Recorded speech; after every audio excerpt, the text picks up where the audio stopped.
One of the most important safety rules is to never talk to strangers and do not trust them. This is more than true, but statistically speaking, the greatest danger can come from people you know. Today we tell the story of one of the most brutal murderers in the United States, who literally reduced an entire family to rubble.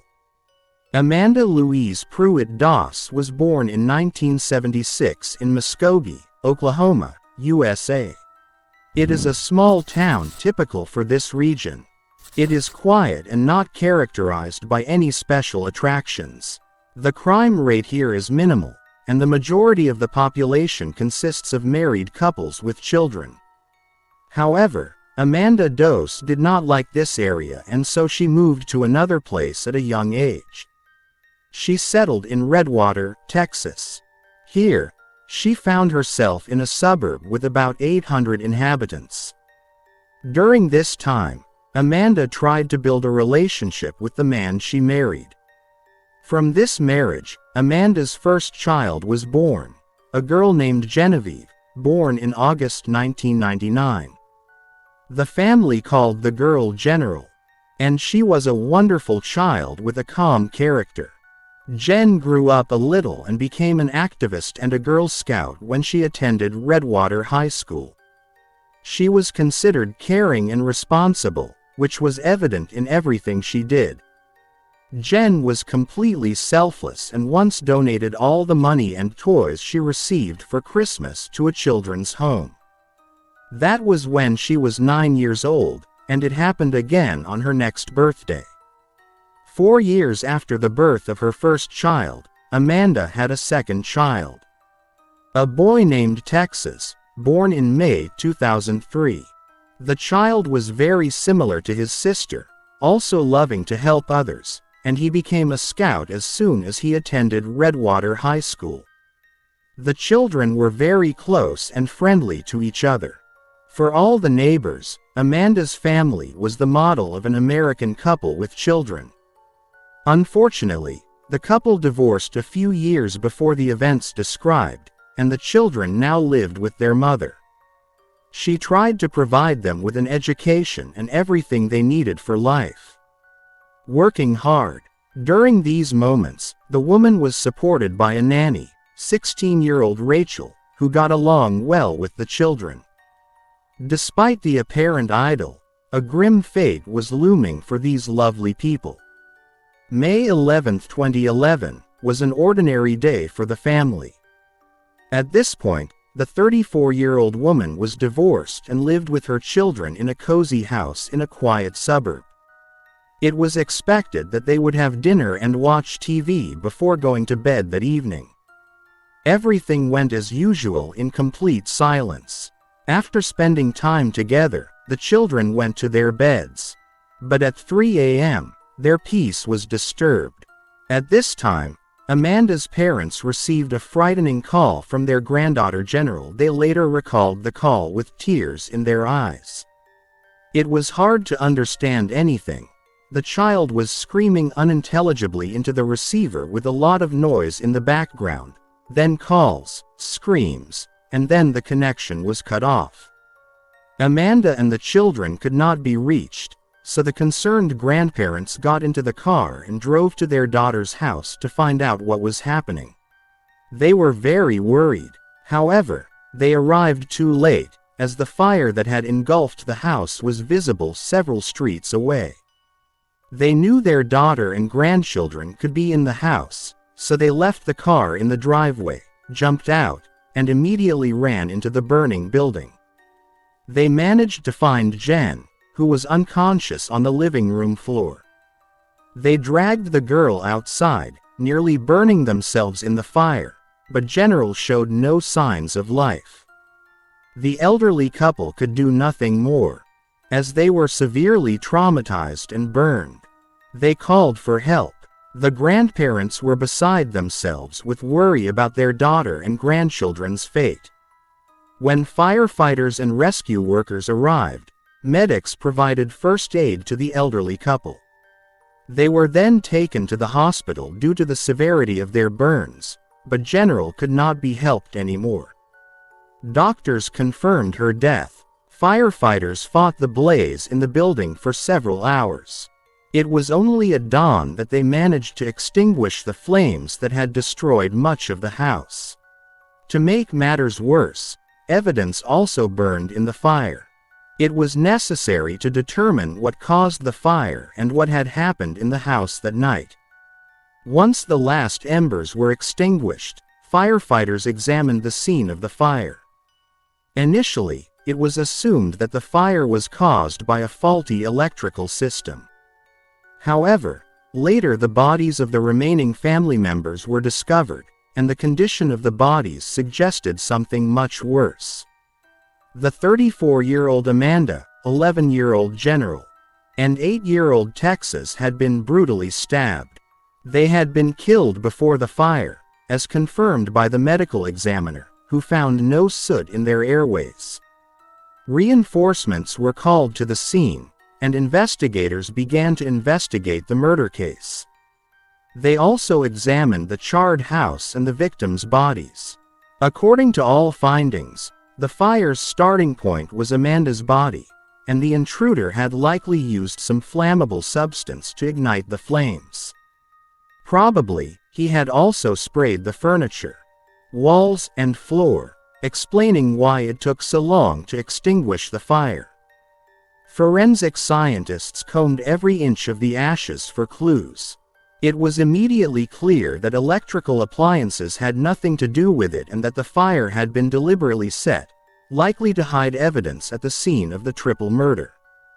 Law enforcement immediately turned to the public through the media. They offered a reward of $4,000 for information leading to the capture of the perpetrator who had brutally murdered a mother and 2 children. The public was shocked by the news of the murder of a small family. It was clear that Amanda had no enemies who would wish her dead. She was a nice, friendly woman. Investigators questioned neighbors and relatives of the victims to find out if there could be a motive for the atrocity. However, no information could be obtained. About 4 weeks passed, during which the police station received dozens of calls from random witnesses hoping to receive a high reward. The individuals provided various information, but no useful data could be obtained to advance the investigation. In the 4th week of the investigation, as the police had already combed the burnt house inch by inch dozens of times, a woman from California called the station and made a startling statement. For security reasons, it was later decided not to name her in the investigation. According to the caller, her acquaintance, the 17-year-old Rachel Pittman, was behind the murder of the family. Initially, it was unclear what made the caller so confident and suspicious. But she provided important information only the investigators knew at that time. Therefore, her statement was credible. The police took her words seriously, followed this lead, and began to verify all the information. The only strange thing about the whole matter was that a person from California, who lived quite far away from the crime in Texas, knew about it. How could she know? Of course, the mysterious stranger was thoroughly checked against the database, but she was not found. It was planned to get in closer contact with her, but the procedure was lengthy due to the great distance. Weeks passed during which all witness requests at the police station were processed. During this time, the investigators managed to contact Rachel and speak to the nanny, who was so confidently accused of the triple murder. The investigators spoke to the girl but could not find anything suspicious. She denied her involvement in the crime and was shocked by what had happened. After all, she knew the family well and had no idea who could have killed the woman and the children. According to her, she had been friends with Amanda and her children for many years, took care of Jen and Texas, and was very close to the family. Rachel had never heard of Amanda having conflicts with others that could have led to such a tragedy.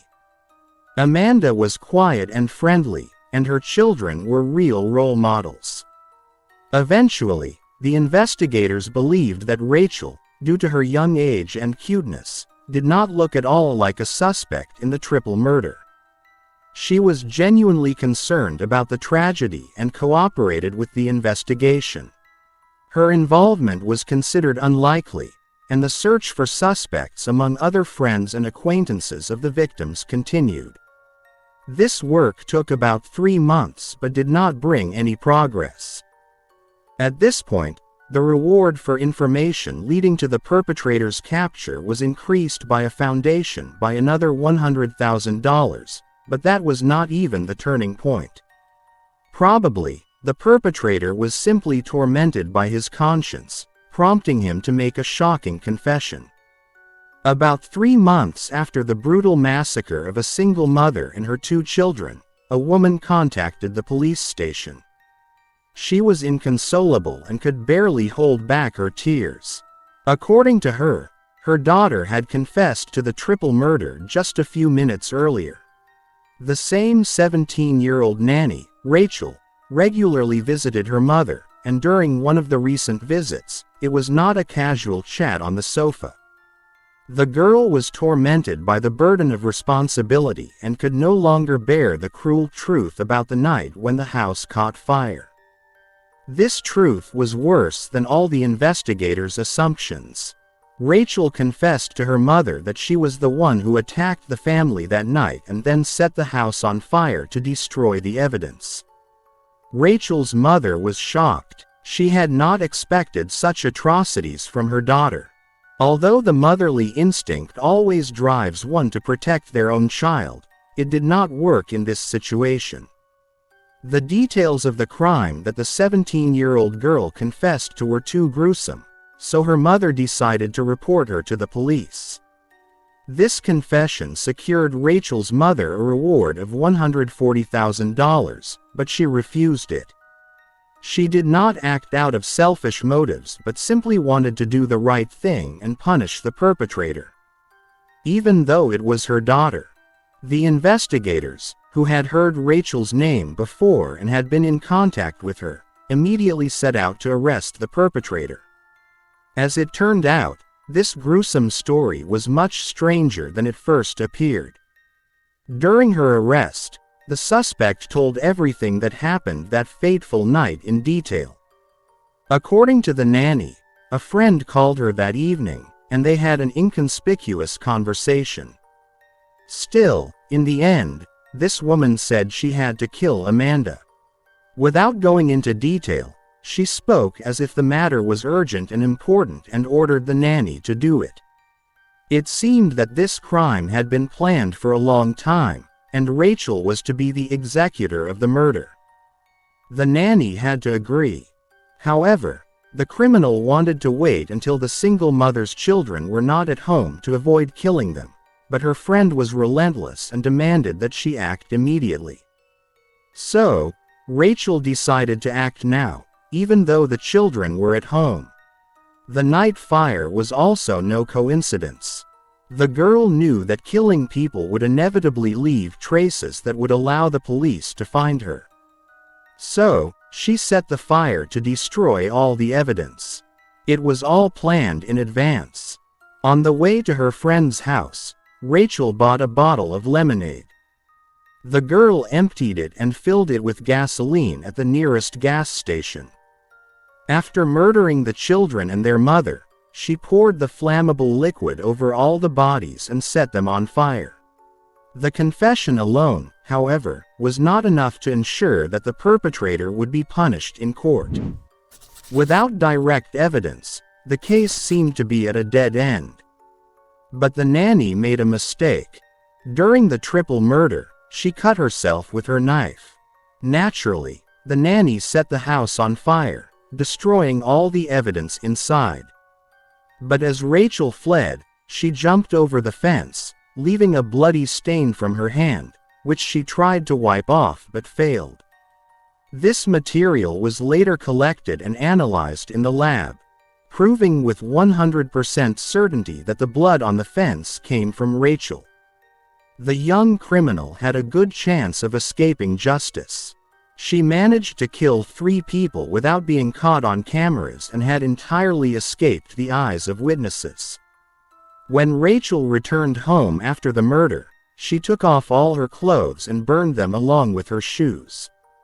She hid the knife she had broken in the forest, and the wooden handle of the knife was burned along with her clothes. During a search of the forest area where the weapon was supposed to be, investigators could not find it. However, they could almost completely collect the leather sheath of the knife handle, on which Rachel's DNA was found.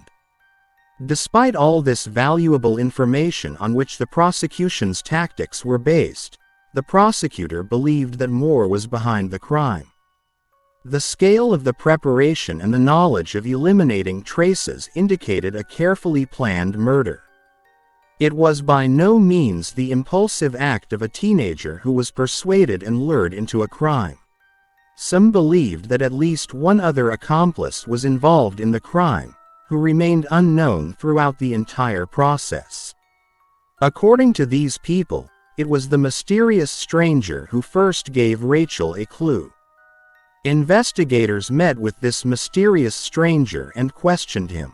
According to the sparse information released to the public, the informant had no motive to be hostile to her friend Amanda. They had been close friends for many years, and the woman was shocked by Rachel's accusations that she had given the order to execute the mother and the children. The woman denied this and successfully passed a lie detector test. Investigators did not consider her a suspect and did not charge her because they also did not believe she was involved in the murder, and this was later confirmed. The logical next step was a psychiatric assessment of Rachel, who behaved very strangely. It was necessary to determine the degree of the murderer's sanity, as her condition could completely discredit the confession. The most suspicious thing about the whole matter was Rachel's confession that she had not decided to commit the crime herself but had been persuaded by an older friend. The police could not confirm the fact of such a conversation. Investigators managed to get hold of a recording of this conversation, but there was no hint of incitement to the crime. The two had a conversation shortly before the murder, but only about ordinary everyday topics. However, there were very serious concerns about her mental health. Several psychiatric experts had worked with the girl, and all were convinced that she suffered from severe mental disorders. The girl indeed believed she had had a dialogue with her older friend, who ordered her to kill Amanda and the children. All this likely pointed to a severe form of deviation, the paranoid schizophrenic spectrum. In some cases, patients with such problems begin to hear voices. They can have obsessions and hallucinations and not recognize what is happening. All this makes such people extremely dangerous, as Rachel clearly demonstrated. But what fate awaited a criminal who suffered from such severe illnesses? She had a good chance of receiving compulsory treatment and avoiding a prison sentence, which was undesirable for the prosecution. The experts carefully analyzed the scanned material at their disposal. It was evident that the perpetrator had acted deliberately. She had meticulously planned the act, eliminated all traces, and could have escaped justice if her conscience had not struck. Rachel was aware that she had committed an atrocity, as she felt the need to cover her tracks to avoid responsibility. The girl knew she faced a severe punishment for the triple murder. The defense also involved a psychiatric expert who sided with Rachel. According to the doctor, the girl's distorted perception could have played a cruel joke under the given circumstances. She might have believed she was doing the right thing and tended to believe that Rachel was insane at that time. This was supported by the formulations the voices used during her conversations with her friend. They demanded that Amanda be freed from her misery. Patients with paranoid schizophrenic disorders often cannot distinguish between right and wrong, but their actions can appear very deliberate. This explained the girl's behavior and the thoroughness with which she eliminated all evidence of the atrocities. The defense also acknowledged the involvement of another person in the crime, but the doctor argued that Rachel's mind had devised the insidious plan and the murder plan itself. The psychiatrist for the prosecution spent hours examining the patient's condition, concluding that the 17-year-old had long had hallucinations. She claimed that shop window signs and even random people on the street whispered to her to free Amanda from her misery. Gradually, it became a kind of obsession that constantly occupied her mind. Rachel began to see it as a command from above, as if the universe itself urged her to commit a crime. But the call from a friend in California was the drop that broke the camel's back. These mental problems persisted for weeks. For a while, the girl heard the voices of snakes. Later, she began to hear demonic sounds and see ghosts. In one of these hallucinations, Rachel saw a pink cloud that, in her opinion, contained the souls of 3 future victims. The madness developed rapidly. The babysitter actually created a cult of personality in which she communicated with the demons in her own head. The accused was tried as an adult because of the severity of the crime, but she was not threatened with the death penalty, which is in force in the state of Texas.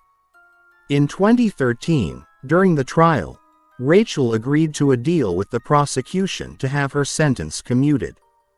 According to her, she went to her longtime friend Amanda's house at 3 a.m. and woke her up. The woman went downstairs to see who was disturbing her family so late. It turned out to be 17-year-old Rachel, who had looked after Amanda's children more than once. She was a longtime family friend and was welcomed with open arms by the single mother. For the children, Rachel was like an older sister.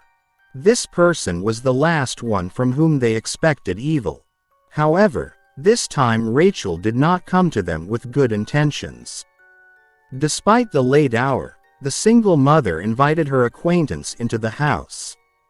At the doorstep, Rachel offered her friend Amanda a drink. The babysitter was a little tipsy and wanted to talk to her about everyday problems. And she agreed. The girl had not been quite normal for a while. Her behavior had been strange for some time. Sometimes it seemed as if she could not distinguish between reality and fiction. Initially, they just sat and talked, drinking a little but in moderation, each having a glass of wine. Then the babysitter started a serious conversation with Amanda and wanted to share information she considered important. She believed that the nameless friend was planning something bad against Amanda and the children. And they discussed the problem but eventually concluded that everything was just made up. After a while, the uninvited guest was ready to leave. They went to the living room. The babysitter said goodbye to Amanda, stood up, and walked to the door. But just one step from the exit, she turned around, drew a knife from her belt, and lunged at the woman. There was a screaming fight. Rachel stabbed her several times, ending Amanda's life on the spot. The screams and sounds of the fight woke the children. They came to the living room to see what was happening. The girl was the first to recognize the danger, grabbed her phone, and ran to the back room to escape her attacker and call for help. She managed to dial a number but unfortunately did not call the police or emergency services, instead reaching her grandparents. The babysitter then caught up with her and stabbed her. The same fate awaited her brother. Rachel was unsure if she would have left the children alive if they had not come into the living room and witnessed the attack on their mother. Maybe she would have left the house without touching them, but maybe not, as she planned to destroy the evidence by setting the fire. As part of the deal, Rachel Pittman pleaded guilty to all charges and refused to appeal the verdict. She was sentenced to life imprisonment, with the possibility of parole after 30 years. The defense argued that this was a result of mental illness, but despite their protest, the 17-year-old was sent to a juvenile detention center. However, her condition quickly deteriorated there. According to the guards, Rachel quickly organized a sect within the prison walls, gathering her teenage followers who saw her as their Messiah. She spoke of all the forgiveness that God would inevitably grant, but to achieve this, Rachel preached a cruel and perverse way. Unfortunately, all this was quickly absorbed by the juvenile offenders. The former babysitter gathered several other teenagers around her. One of the sect's characteristics was the need to disrespect the prison guards. This caused many problems and conflicts among themselves and with the guards, which only worsened the situation of the young representatives of the criminal world. For the entire prison staff, it was immediately clear that Rachel was very dangerous. She was completely unpredictable. Most of the time, she seemed normal and did not show her abnormalities when talking calmly about neutral topics. However, as soon as someone touched her in any way, for example, to tell her that she was doing something wrong, she immediately turned cold towards that person, and then it turned into open hatred. The girl could not tolerate criticism, losing control instantly, which repeatedly caused conflicts. From the moment of her imprisonment, her behavior was considered terrible. She was held in a juvenile detention center until 2012. During this time, she had several serious altercations with inmates, one of whom knocked out her teeth. She also made several attempts to escape from her cell. Additionally, she used a piece of paper to jam the cell door lock, allowing her to come and go freely. She was also found guilty of conspiring against one of the other inmates, whom she wanted to attack. On the day Rachel decided to sentence another man to death, she managed to escape from her cell again. She also found a blade from a pencil sharpener, which she used to make an improvised knife. The night before the fight, she cut her hair with the blade so it could not be grabbed and used against her. By the end of her stay in the juvenile detention center, the entire facility staff was convinced that the girl needed medical help. The situation worsened day by day, and Rachel was a frightening mix of dangerous traits. She was very aggressive, showed no fear, and seemed very intelligent and cunning. According to the guards, only a psychiatric institution could help calm this monster. After these incidents, the young woman was transferred to a women's prison in Texas. So far, there are no signs of improvement, and the criminal with clear signs of mental illness continues to plot in prison. She faces a life sentence but could be released on parole in August 2041. One can hardly imagine what people in the surrounding towns will expect when the brutal murderer, who is particularly bitter, is released. That will happen when she is 47 years old. So far, there are still many white spots in this case, so the motive for such a brutal murder remains unclear. After all, Rachel was a trusted friend of the family. What could have motivated her to such aggression? Many people still believe that Rachel could not have committed such a sophisticated and brutal murder alone. This means that another accomplice remains at large. Is it possible that she deliberately covered up the crime against the background of a worsening mental illness so thoroughly? The convicted person's lawyer believes that the police only wanted to quickly close the case without really investigating and therefore took every opportunity to put Rachel in prison. The prosecution counters that they presented a whole series of solid evidence that leaves no doubt about the guilt of the 17-year-old girl. Moreover, the defendant, after communicating with the mysterious older friend, did not name any other names that could be considered. The case was so sensational that locals still remember the murder in the house with horror and await the release of the dangerous criminal with fear. Thank you for watching. and take care of yourself.